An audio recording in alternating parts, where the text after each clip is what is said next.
Here it is, the 2021 Toyota Venza Limited. Oh yeah, the Venza is back. Now, to be honest, I kinda like the previous generation Venza and I'm happy to see it again.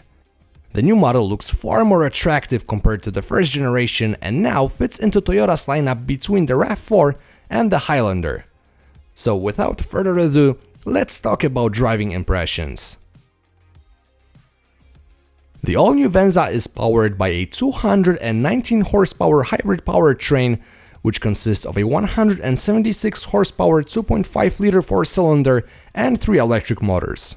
As I said in my previous reviews, Toyota undoubtedly makes the best hybrid powertrains in the industry and the one in Venza is no different. The power delivery from the internal combustion engine is smooth and linear.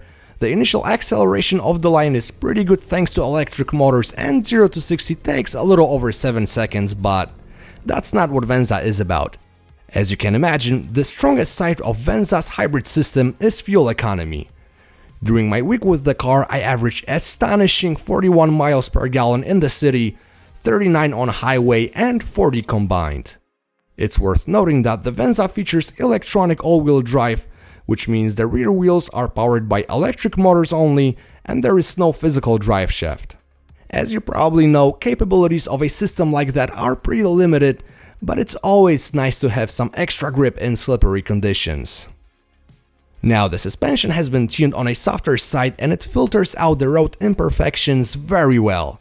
And that's no surprise since the Venza is built on a TNGA-K platform, which proved to offer a very refined ride with minimal NVH.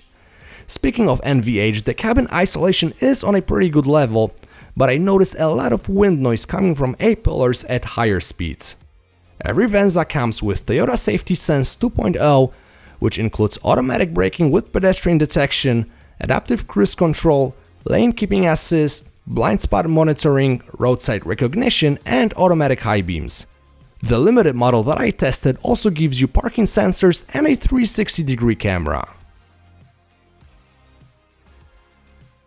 When I stepped inside the new Venza, I was shocked. The interior is one of the best that Toyota has ever made when it comes to both quality and design.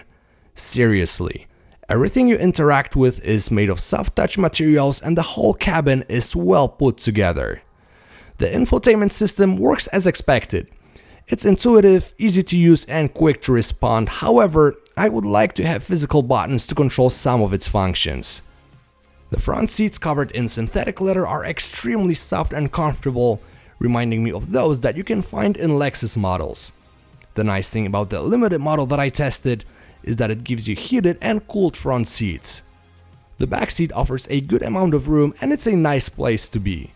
The trunk provides 28.8 cubic feet of space and 55.1 after folding the second row down.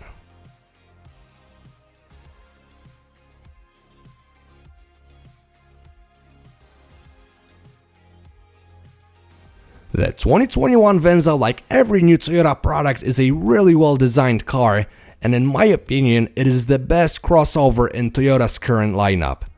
I'm glad to see Toyota going in the right direction and making cars that aren't as boring as they were before. Not that the Venza is super exciting, but you get what I'm saying. Pricing of the 2021 Venza starts at $38,470 for base, LE trim, and my fully loaded limited model with the advanced technology package and panoramic sunroof was priced at roughly $42,000. If you wonder how I would spec out my Venza, click the link in the description. Thanks for watching.